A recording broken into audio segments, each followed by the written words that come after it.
LegalizeFreedom.com. Why are we here? Where do we come from? Where are we going? From the nature of reality to the future of humanity.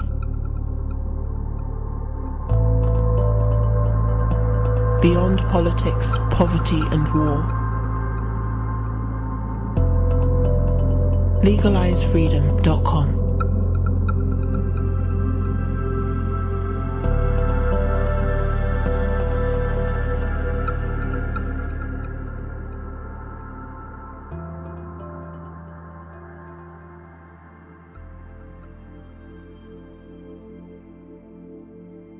Greetings and welcome once again to LegalizeFreedom.com. I'm your host Greg Moffat, and my guest today is Rick Strassman, who joins us to discuss his book DMT and the Soul of Prophecy, a new science of spiritual revelation in the Hebrew Bible. After completing his groundbreaking research chronicled in DMT, the spirit molecule, Strassman was left with one fundamental question. What does it mean that DMT, a simple chemical naturally found in all our bodies, instantaneously opens up to us an interactive spirit world that feels more real than our own world? When his decades of clinical psychiatric research and Buddhist practice were unable to provide answers to this question, Strassman began searching for a more resonant spiritual model. He found that the visions of the Hebrew prophets such as Ezekiel, Moses, Adam, and Daniel were strikingly similar to those of the volunteers in his DMT studies. Carefully examining the concept of prophecy in the Hebrew Bible, he characterizes a prophetic state of consciousness and explains how it may share biological and metaphysical mechanisms with the DMT effect. Examining medieval commentaries on the Hebrew Bible, Strassman reveals how Jewish metaphysics provides a top-down model for both the prophetic and DMT states, a model he calls theoneurology. Theoneurology bridges biology and spirituality by proposing that the divine communicates with us using the brain, and DMT, whether naturally produced or ingested, is a critical factor in such visionary experience. This model provides a counterpoint to neurotheology, which proposes that altered brain function simply generates the impression of a divine human encounter. Theoneurology addresses issues critical to the full flowering of the psychedelic drug experience. Perhaps even more importantly, it points the way to a renewal of classical prophetic consciousness, the soul of Hebrew Bible prophecy, as well as unexpected directions for the evolution of contemporary spiritual practice. Hello and welcome, Rick, and thank you so much for joining us today on LegalizeFreedom.com. Well, thanks for having me on your show today, Greg.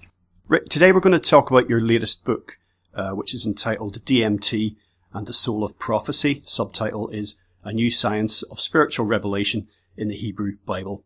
Before we dive into that, just tell listeners a bit about your background and your work and how you became interested in psychedelics in the first place. Well, let's see. I guess I had an academic background, which involved the public schools in Los Angeles, and then undergraduate training on the West Coast.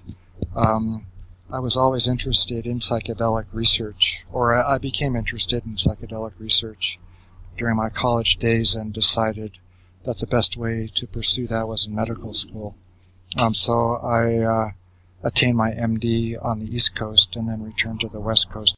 So I completed my training in general psychiatry and then got some additional training in psychopharmacology research, which then enabled me to do some studies of pineal melatonin in humans and then to branch out into the DMT work.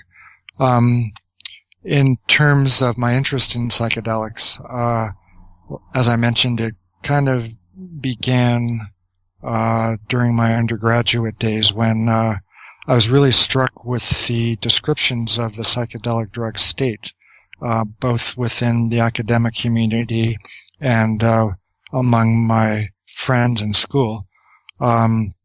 It, seemed like you could take a small amount of LSD, for example, and attain all kinds of incredible visions, and insights and out-of-body experiences, those kinds of things. At around the same time, there was this influx of Eastern meditation techniques, which also promised the same kinds of effects, maybe not quite as spectacular, but at least qualitatively in the same ballpark. And so that began me considering the common biological denominators that might underlie, both, syndromes.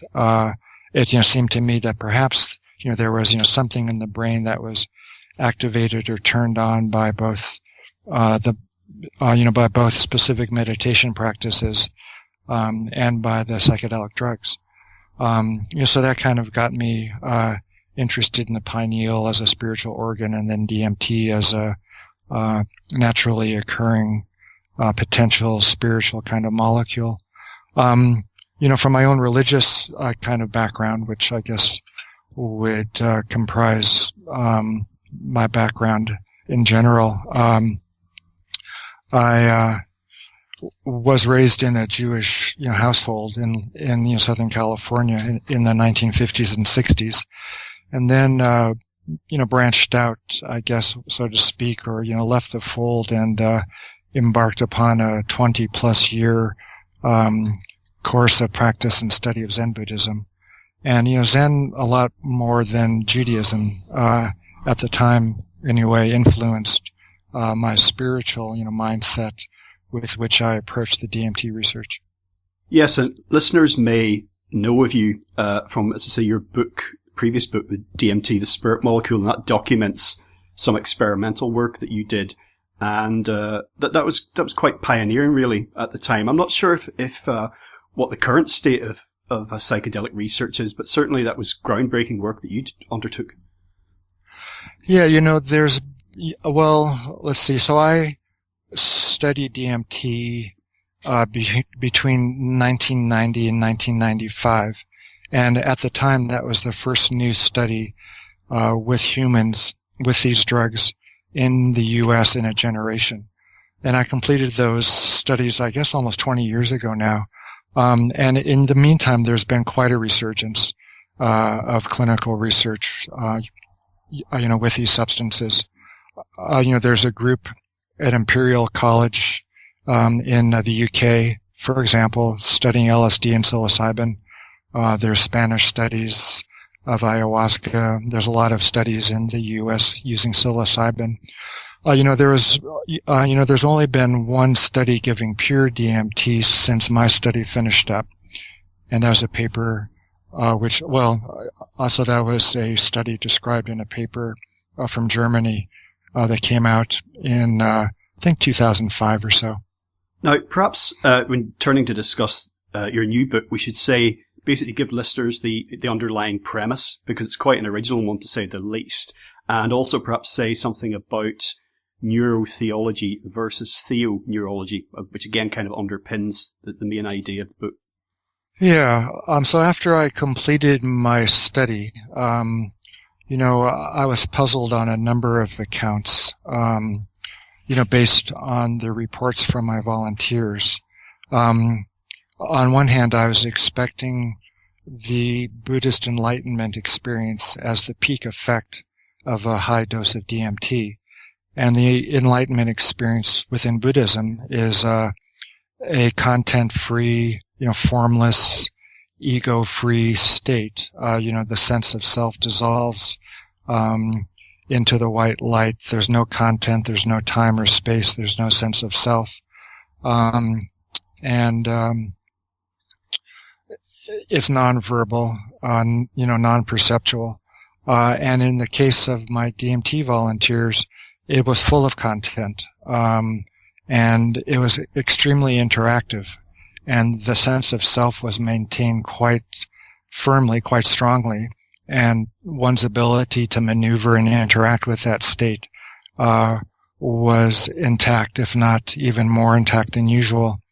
In addition, I was expecting the volunteers to appraise the state as a drug-induced state, like with respect to LSD or psilocybin. One is aware of having taken a drug, and no matter how, far out there, one still is able to distinguish between reality and the state that the drug induces. But in the case of DMT, the volunteers almost uniformly, instead of describing the state as less real than real or drug-induced, they felt it was as real, or even more so, than everyday reality. And it was in that way extremely different than other drug states, dreams, hypnosis, any other kinds of subjective effects that they had undergone previously from any other technology. So those were the two phenomenological kinds of questions facts that emerged from the study that weren't consistent with my preconceptions.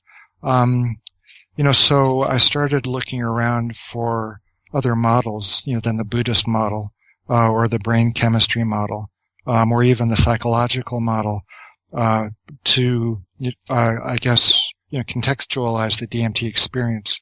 And I was looking for models, which could, describe the reality basis, of the state, or that, extremely strong, feeling of reality, in addition, to the contentful, nature of the experience. So I began, looking at other scientific models, for example, those of dark matter, parallel universes, those kinds of things. So that still didn't quite answer the more overarching question, which was, what these states are good for, and, why the system is configured in, such a way, that this naturally occurring compound in the body, when given in, higher than, normal doses in an experiment, could transport people, into this particular, experience of perceiving an alternate freestanding, parallel level, of reality. So, there was the reality basis, which all three of my previous models discounted. The brain chemistry model describes the DMT effect as your brain on drugs. The psychological model, posits, that these are just, visualizations of unconscious processes. And the Buddhist model, proposes, that the visions are, kind of detritus, being shed on the way towards the formless enlightened state. So the, so the high, so some of the newer, models, within physics were able to, mechanistically explain the, possibility of freestanding realities, but didn't quite, tap into the existential reason, for their existence, or, why DMT in the body could provide that. And also what the states are good for, in other words, if DMT could provide access to other realms, then so what, more or less.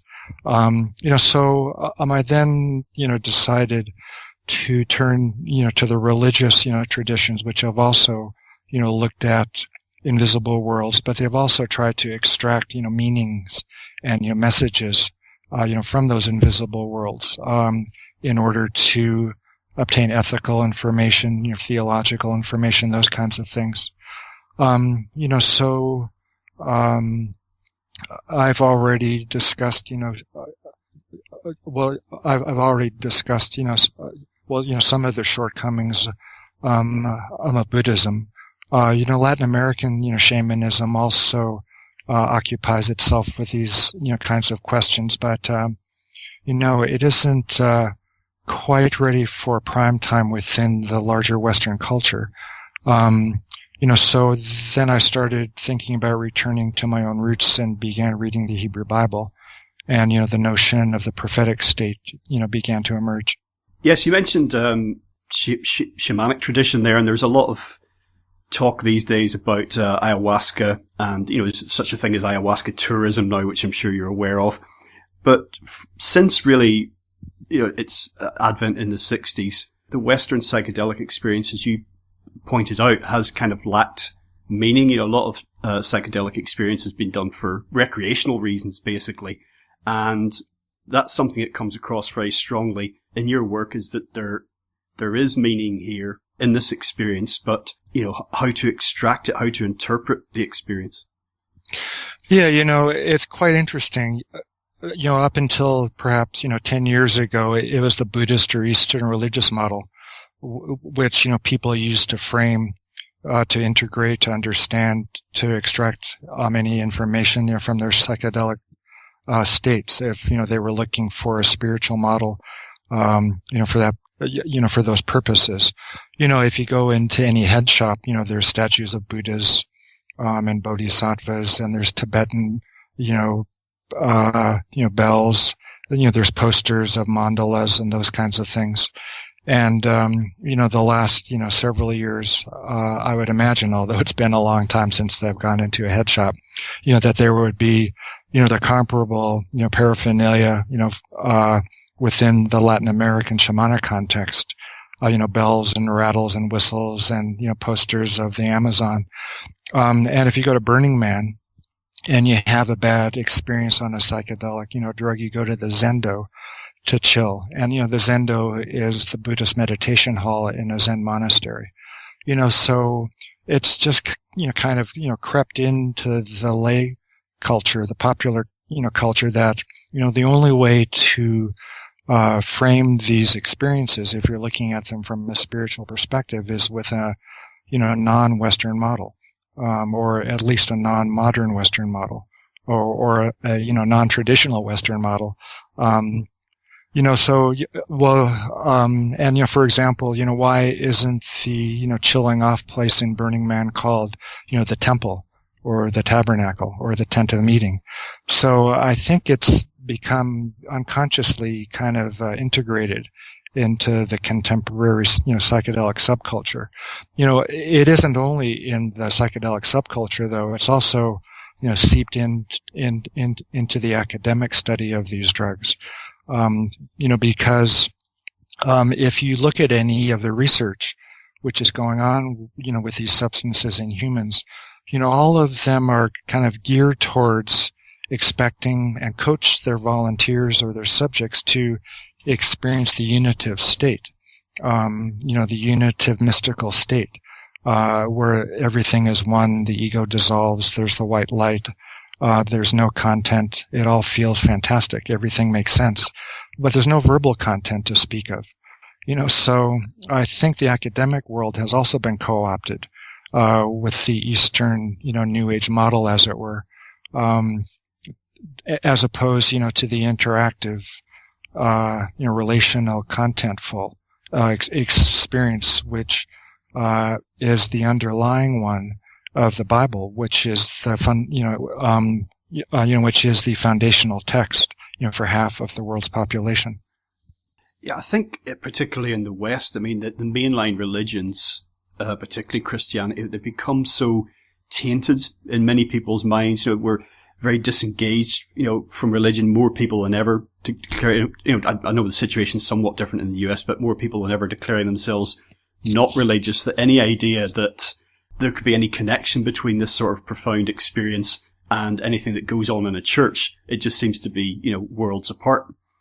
Well, yeah, and, that's a good point. What goes on in a church is worlds apart. But, that is because of what's been done, to the texts. They've been interpreted and used, for the purposes of the institutions, which, survive on and rely upon the authority of the text, for their existence. In my current work, I'm primarily referring to the Hebrew Bible, as opposed,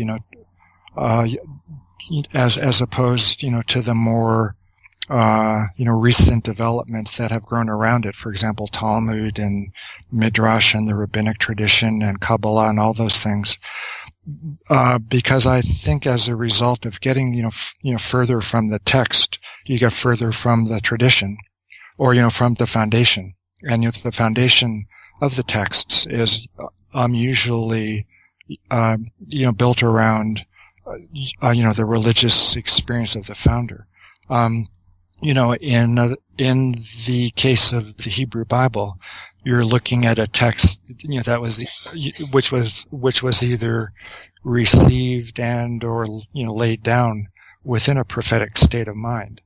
So if you read the text and you resonate, with it, theoretically you would be resonating with the state of mind out of which the text emerged in the first place. And when you start getting into the minutiae of the rituals which the church, or the later institutional accretions have developed, you get further from that state, and you get more into the politics and the authority and greed and violence and those kinds of problems. Yeah, just for listeners who are not aware, when we're referring to the Hebrew Bible, we're talking about the Old Testament, which is sort of more popularly known. Right. That's a good point. I'm sorry. Yeah. No, it's quite all right. I mean, you're correct, but just so people have got something to hang this on. Now, I have not read very much of the Bible at all. Maybe some passages that we did during religious education at school, but I do have one friend, and she read all of the Old Testament because she was interested, just because so few people do it. So few people ever bother, and she was struck mainly by the darkness, the violence, and this notion of a vengeful God and how contradictory it was. But you address some of this in your book. Yeah. So there's a, number of issues, which are involved in any attempt, to read and understand the Bible. Well, first of all is the issue of translation. Most of the English translations of the Hebrew Bible, which are in circulation, are translated by Christians. The Hebrew Bible is written in Hebrew, and there's no vowels, there's no accents, there's no punctuation. So one's translation of the text is, necessarily an interpretation. It isn't, strictly speaking, an exact translation. It's an interpretation because you have to pick and choose among, the various options, for how to translate certain words, how to punctuate, the sentences, and, how to vowelize the consonants. So that's, one thing of, great importance is, the nature of the translation. For example, Christian Bibles or, Christian, translations of the Hebrew Bible are being undertaken with the assumption, that Jesus was the Messiah. And, that kind of, takes into a whole ball of wax. In other words, humans are not able to approach God, individually on their own, that it requires the, intermediation of a Messiah figure. And that isn't at all implied or explicit in the Hebrew Bible.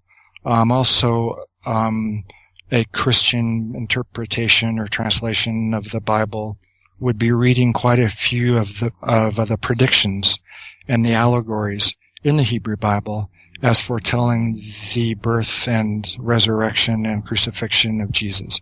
And so none of that is implicit in the Hebrew Bible either.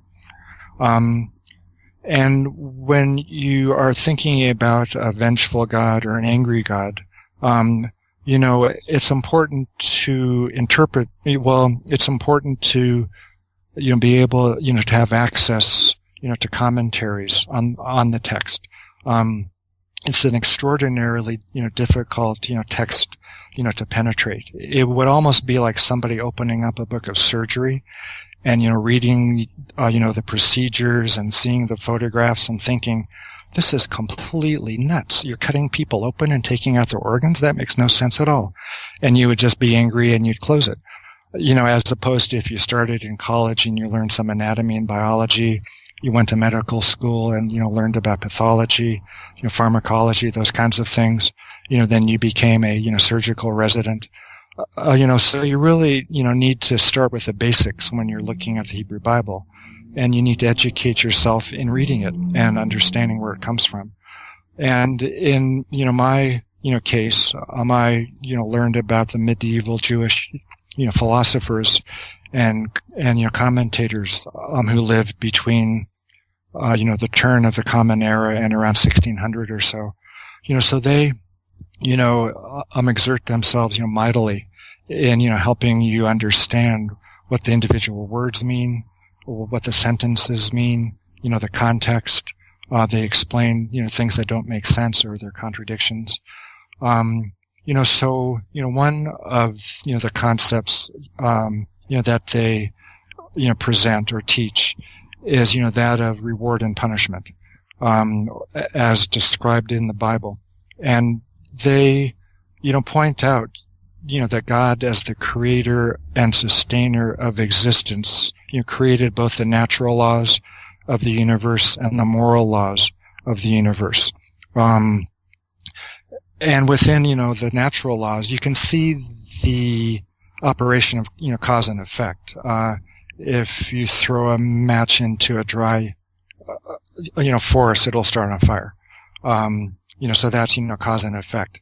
You wouldn't, cause, or you wouldn't call that, punishment by God for misbehaving. Although if you were living, 10,000 years ago, you might. So it, partakes of this notion called anthropomorphizing. You apply human features to non-human things. So for, example, if you're angry at, somebody and you stub your toe and you hurt, are you being punished, for having the angry thought? Or is it, simply the manifestation of a very, complex, net of cause and effect? So I started to think about the notion of God actually within the Buddhist context of the world of cause and effect. Cause and effect is supposed to be impersonal. Things are now because of how things were before. But if you look, more carefully at everyday life, cause and effect, seems geared, towards encouraging certain behaviors and discouraging others. So for example, if I'm angry at somebody, why doesn't that, cause me to grow an extra nose, for example, as opposed to stubbing my toe? So you could explain how me being angry might allow me to grow an extra nose, but that wouldn't really, explain, why things are, set up that way. But, things are, set up in a specific way, that if you are angry, you stub your toe, and it discourages you from being angry. So in quite a few ways, it's, comparable, to the natural law.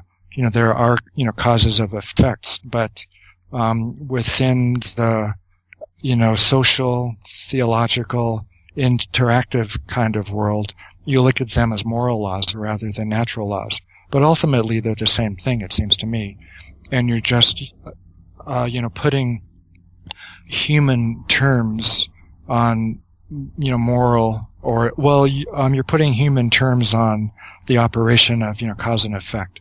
In other words, if I got angry and I stubbed my toe, one could, it's easier to look upon that as an example of being, punished, for having a bad thought.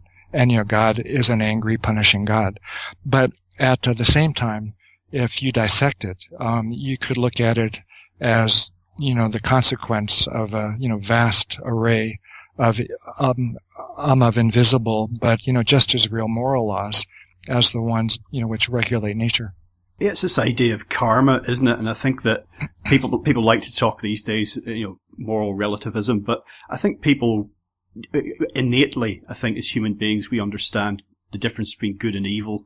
And it's not, we can't say that, oh, well, it depends on your perspective. I think underlying that, there is something, and even something meaningful. And even I've talked to quite hardened atheists who will grudgingly acknowledge that there does seem to be some kind of law in operation.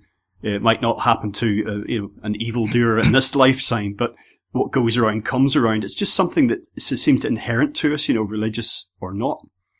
Right. And, that whole concept of what, goes around comes around, yeah, that is a convenient, way to express an exceedingly, complex, web of interactions, at the spiritual level, at the moral level, at the interpersonal level, psychologically, socially. But ultimately, yeah, it is cause and effect. I mean, you can personalize, cause and effect. You can get angry at the vengeful, match for starting a fire. But, that, wouldn't make sense. So the whole concept of reward and punishment is a, convenient, simplification. But, I think it stirs up all kinds of reactions, similar, to the one that you described your friend went through. So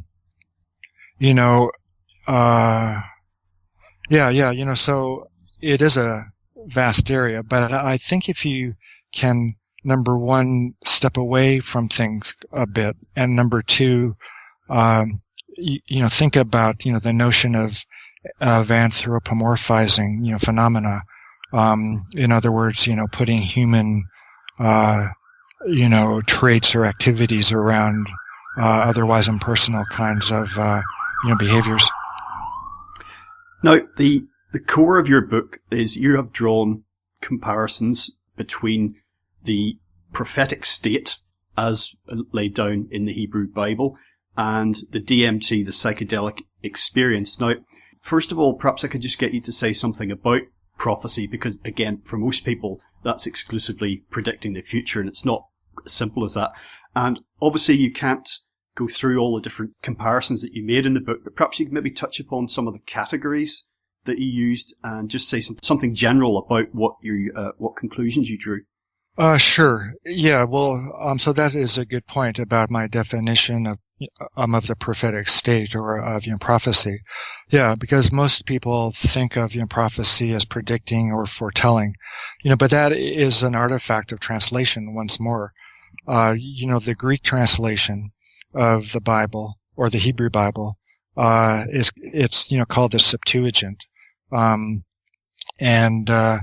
It chose to translate the Hebrew word navi into prophetes. So navi is the Hebrew word for prophet.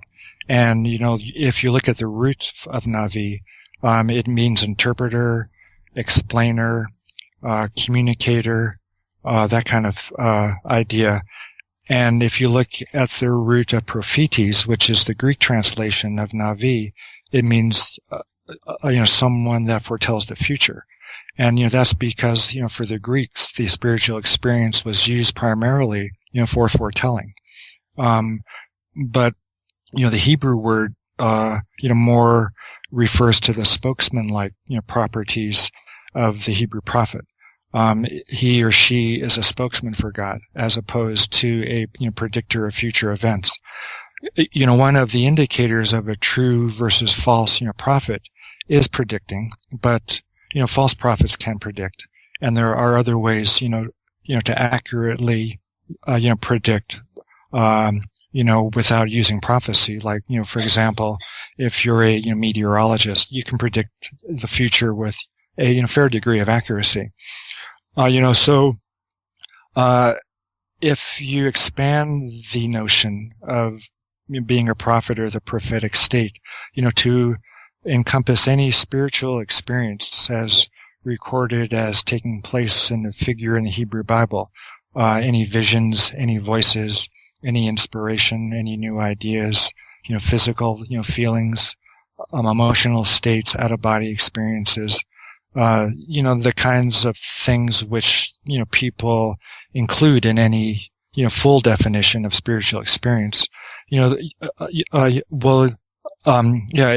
you expand the definition of the prophetic state in that way, it takes it out of the realm of, the canonical prophets like Ezekiel and Isaiah, Jeremiah, and extends it into anyone who encounters any, spiritual kind of, subjective experience, within the text. And of course, the one conclusion to take away from this is that if there are genuine similarities here between these two states, then perhaps there's a new lens with which to view the psychedelic experience today. And perhaps rather than some, wacky visions and visuals, there might be meaning in there, as I mentioned earlier, if we can find a new way to understand the experience. Yeah, I mean, your question about the comparison is germane. Because when I first, came across, this idea of comparing the prophetic state and the DMT state, I was mostly struck with the phenomenological, similarities. For example, there's quite a few, visual phenomena in the prophetic state. The colors, are, seen, which are comparable, to the colors in the DMT state. Blues, reds, yellows, oranges. They're intensely saturated, which occurs in both states. They're rapidly moving. There's quite a bit of, fire described in the visions of the Hebrew Bible, which are, comparable to the swirling, pulsating, shifting, visions in the DMT experience. In the beginning of the, prophetic state, there's a sound like a whistle or, like a rushing of waters. And, that's also quite, similar to what occurs in the onset of the DMT experience. There's out-of-body experiences in both states. There's fear. There's anxiety. There's a lot more ecstasy, I suppose, in the DMT effect than the prophetic one, but that may, be more related, to the message which is contained in the prophetic state, which is often, kind of, gloomy, as compared, to the more, for example, generic, psychological, message which occurred in the DMT volunteers. There can be, shaking in both states. The visions, can include the experience of eyes. For example, in Ezekiel's, vision, the beings are, covered with eyes on their wings. And, there are eyes in the DMT visions as well.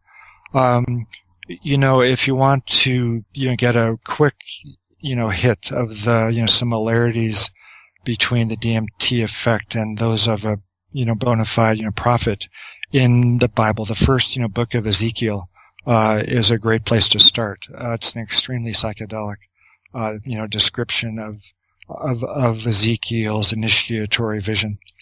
But as I compared, the two states, more carefully, they seem to be different, as well as being comparable. They shared a lot of similarities when it came, to the content, to the visions and the voices and the physical feelings, but there was one specific issue or one specific category which, began to become clear as I compared the states more carefully, and I call that relatedness.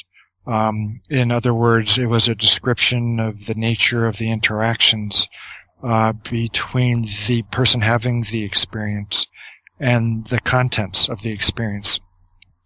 In the case of the Bible, it was interactions between the prophet and God or God's angels. In the case of the DMT effect, it was the interactions between the volunteer and the beings that they encountered in the DMT state. And these beings, could, take any, form or shape. They could be humans or humanoid. They could be like robots.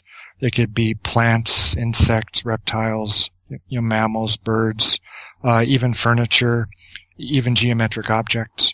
So as I started, comparing the nature of, the relationships, described in the prophetic state compared to the DMT one, the prophetic states, began to look a lot, more superior, as it were, a lot more refined, complex, sophisticated. The nature of the interactions were, much, more, highly articulated and well developed, than in, the DMT effect. So as I looked even closer, it, seemed, that the, main, function, of, the relationship, in either of these states was the communication of information. And when I started to, compare, the information content of the two states, then the prophetic one, seemed even more superior in, terms of the profundity of the kinds of information that people in the prophetic state, returned with. If you look at the,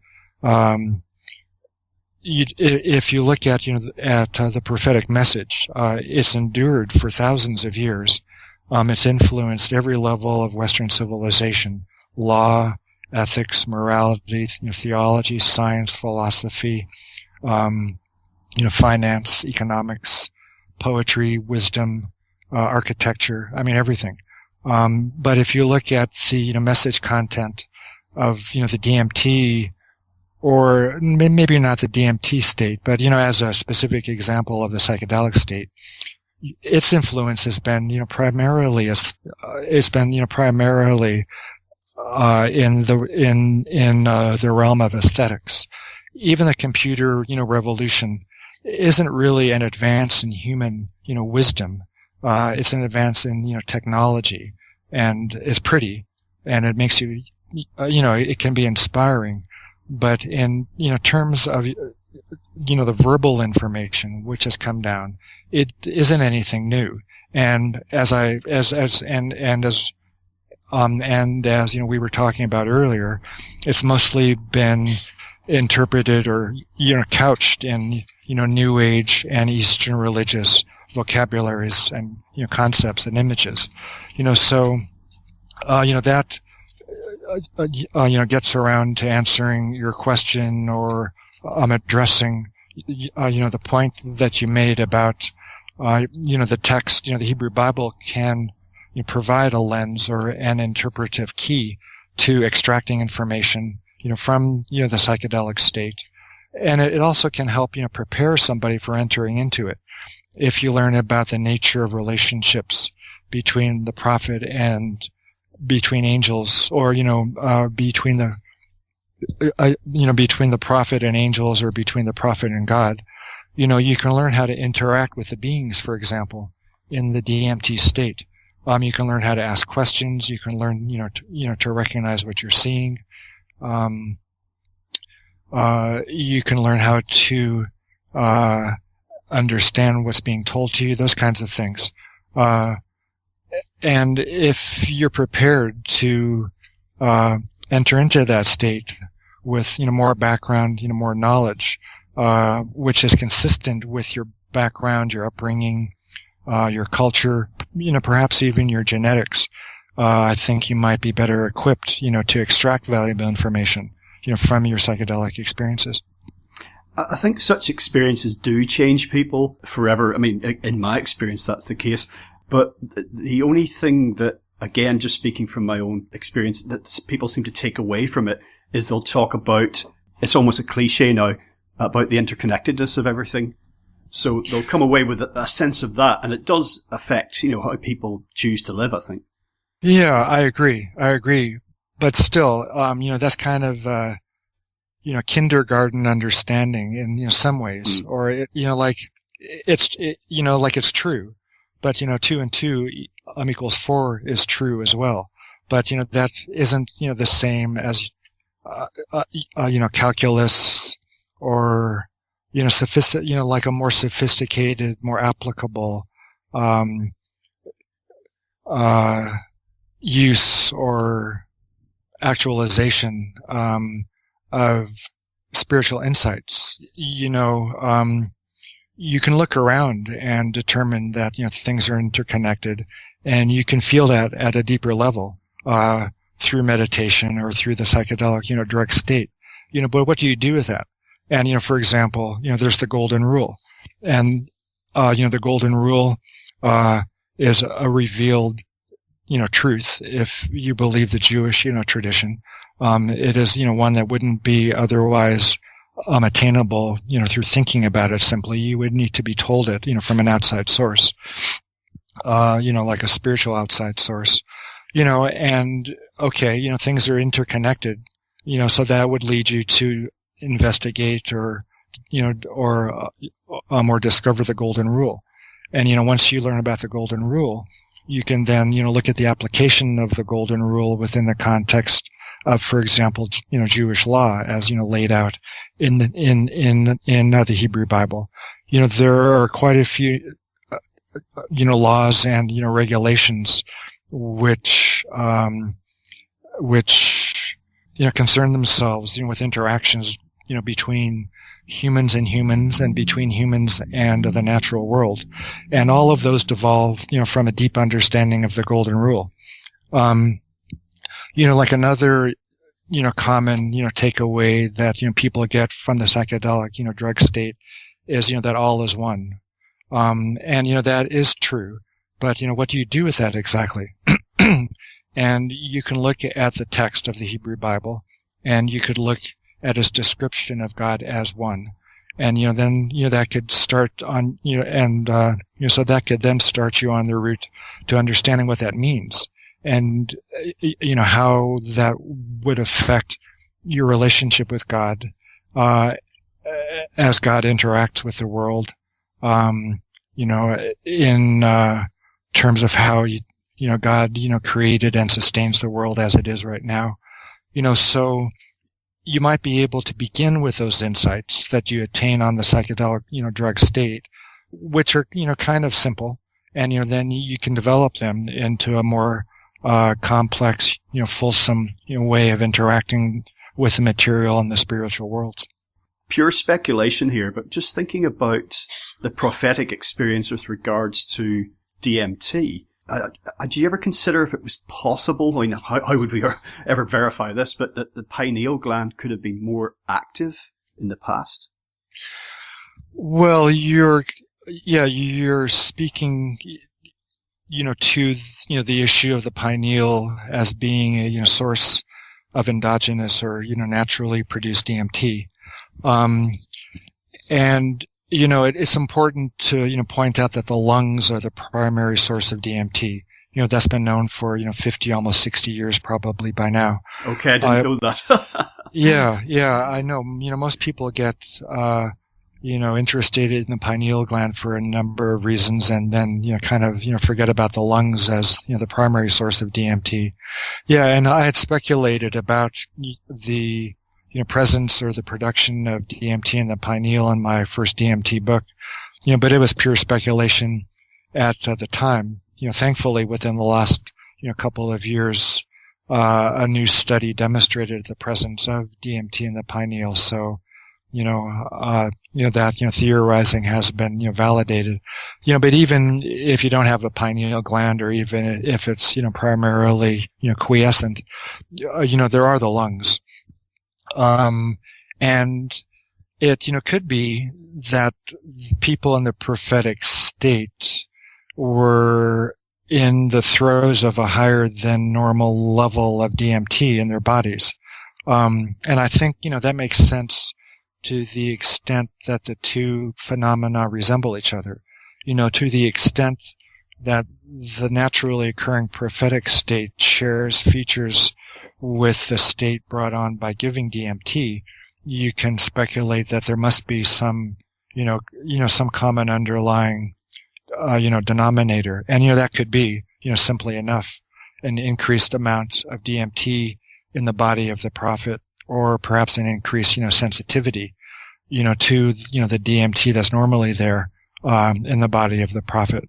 But even if that were the case, that only explains the content, of the states, the DMT state or the prophetic state. It doesn't, concern itself with, two other questions. One is, why is the, activity of DMT in the prophet or somebody experiencing the prophetic state greater? And also it doesn't concern itself with the message content, with the information which is being beheld or apprehended in within the altered state. In our studies, it's clear that the increase in DMT was the result of the infusion of the drug, through the vein into their system. In the case of the prophetic experience, I'm speculating, that stimulation comes, from above rather than from below. And, that, kind of speaks, to the difference between, theoneurology, which is a top-down model, and, neurotheology, which is a bottom-up, kind of model. In the top-down model, it's God who ultimately is, the final arbiter of, who attains the prophetic state. And it would, be through spiritual influence, from the outside, on to the person, that would increase, the activity of the DMT system in the person. And also the content, would be, transmitted, from the outside as well, as it were. But at the same time, there's, this notion of the imaginary, faculty and of the rational faculty. The contents of the DMT and prophetic state are played out in the rational faculty. The rational faculty is what's, considered the intellect. It's in the more abstract ideas as opposed to the, feelings and the perceptions and, the bodily effects which are contained in the realm of the imaginative, faculty. And I'm not speaking of imaginative, faculty as, made up. I'm more, thinking of it as, the contents, of the body, as it were. According to the medievalists, based on Aristotle, the imaginative is the more, physical, of the two faculties. So DMT in, my conception, the metaphysics of DMT, as it were, would state, that DMT is stimulating the imagination. It enhances the production of these, visions and these voices and, so on. According, to the medievalists, you need to have an extremely well-developed or extremely, high-functioning imaginative faculty and rational faculty. And you really aren't able to stimulate, the rational faculty in any other way, than through education and through training and through practice. And in the prophetic state, there's, the downflow or the spiritual efflux, as it were, from God or, from divinity, which is activating a, highly developed, rational faculty and imaginative, faculty. So in the case of giving DMT, from below, there isn't any, compensation made for, or there isn't any, there isn't any stimulation of the rational faculty. So the volunteers were, they were using their intellect to extract whatever information, that they could, from the DMT state, but they were kind of, limited, as a result of their models. And in, the prophetic experience, one is, pious, believes in God, wants to serve God, has, perfected and, developed their intellect, so, when their intellect, is, called upon to extract information of the visions which are residing in the imaginative, faculty, it's able, it's, able to do so, in a, more exacting, more sophisticated manner. Thinking practically about these sort of experiences, there's a couple of ideas that you take into consideration. Again, very speculative, but absolutely fascinating. Thinking about the objective reality that people feel that is inherent in this experience, you ask the question, okay, where might this be if it's an objective reality? And you point out, of course, that we've lost over 95% of the universe into dark energy and dark matter.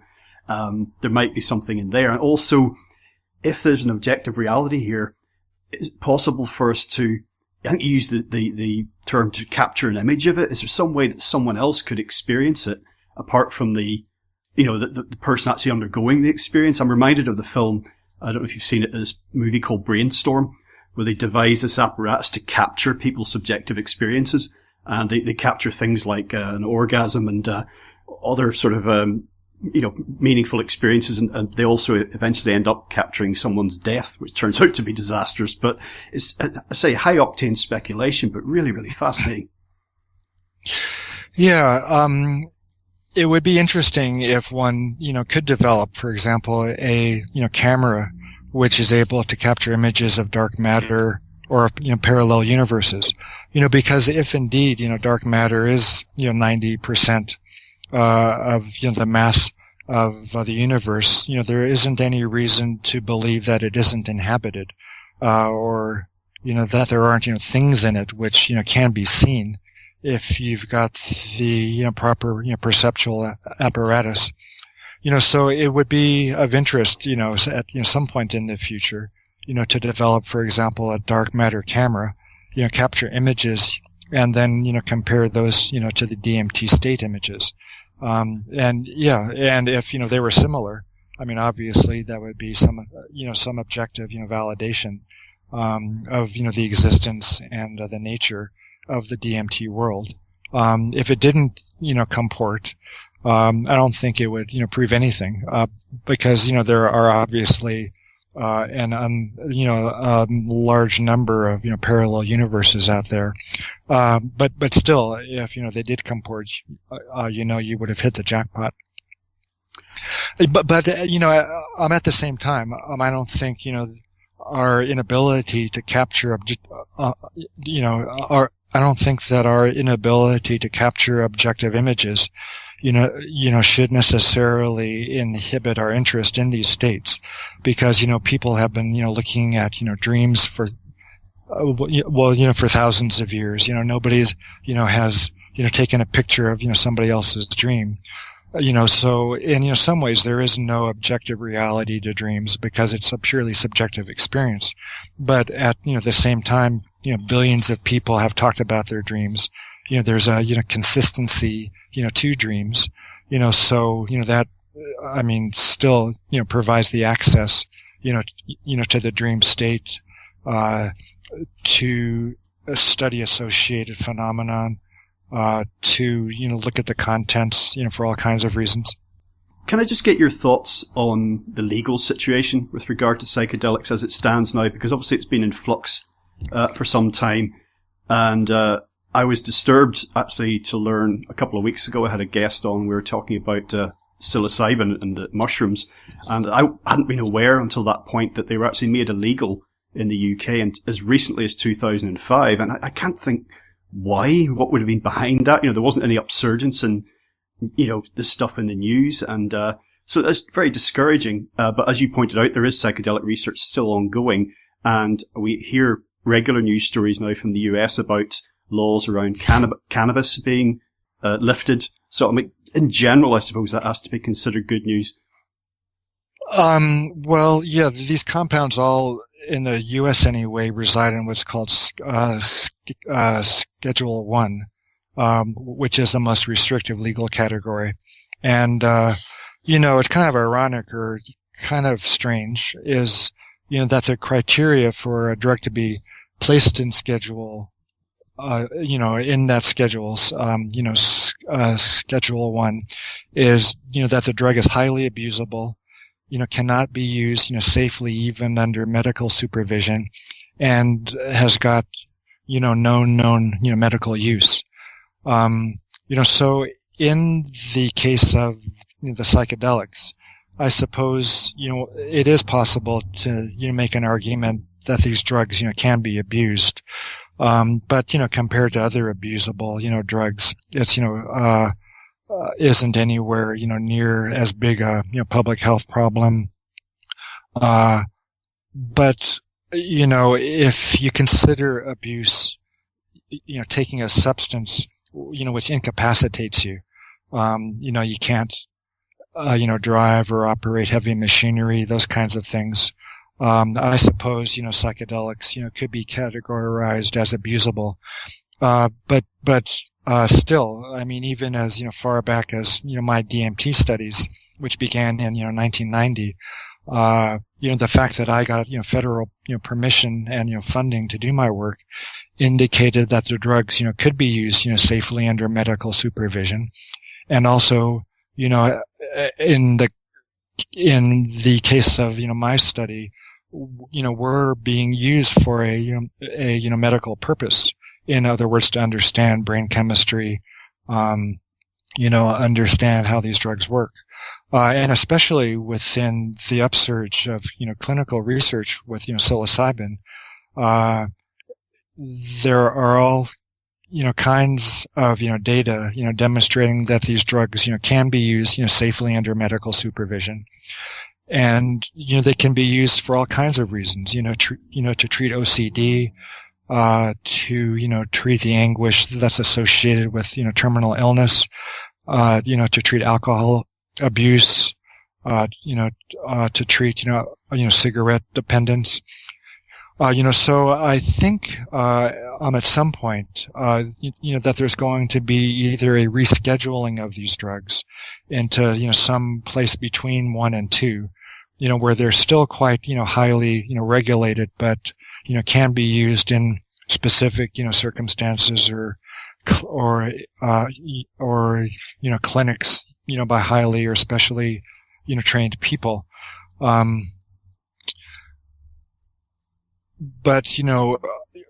but they can't, be as easily prescribable as, for example, Valium or, Xanax or, those kinds of drugs. But, I think it'll be, sometime, before, there's a, delegalization of the psychedelics, that's going to be gaining any, traction as, for example, in the case of marijuana. Well, my just closing thought on this really is that before I ever had a psychedelic experience, I would marvel at the hypnagogic visions that I would have before going to sleep. And just a general thought is that nature doesn't do things for no reason or by accident. So there's somewhere in all of this, there's meaning which we've maybe yet to discover, or maybe we're rediscovering it. Yeah, I think that's true. A lot of people ask me, what is the purpose of DMT being in the body or in the, thousands of plants, that it's been found in. And, if you look upon that question from a spiritual, top-down point of view, you can answer that question by, saying it's the means that God, has,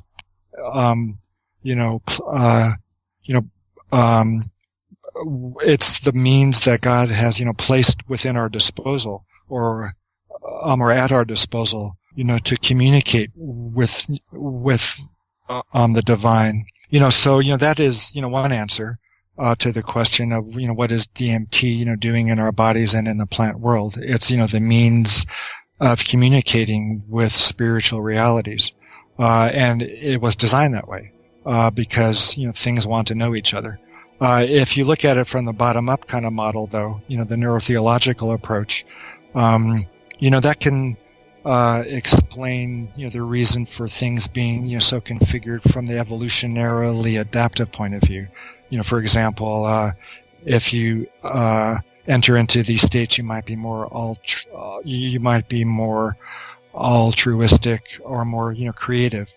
But still, that kind of, limits the states,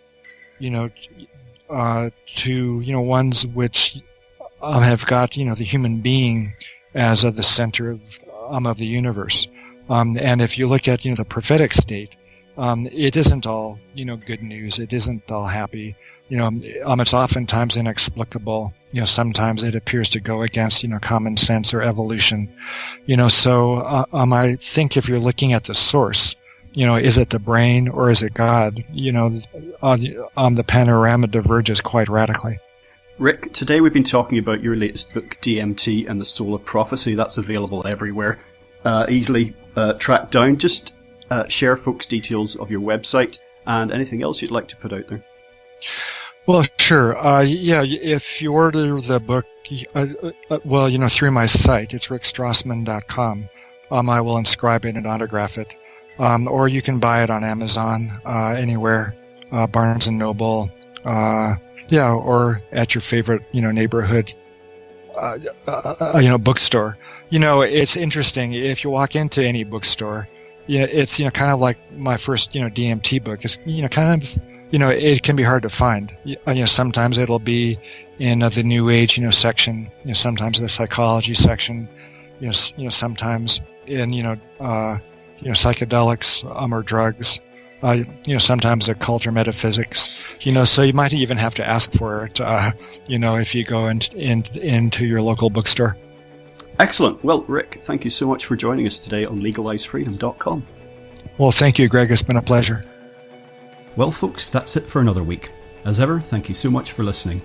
If you enjoyed the show, check out the website, which is legalizefreedom.com. That's legalize-freedom.com, where you'll find an archive of programs offering alternative views on a wide range of topics, including politics and economics, energy and environment, culture, spirituality, history, and the nature of reality. You can also browse and buy a range of publications from our guests, and if you're feeling generous, make a donation to help keep the site up and running. Based on current audience numbers, if everyone who tuned in donated just 5 pence per show, that's about 8 cents US, this could become a full-time, fully funded operation, offering more and more often. During October 2014, over 50,000 of you streamed or downloaded at least one show. Total donations were £7 UK, which currently converts to about $11 US. Whether you listen, donate, or do both, I greatly appreciate your support.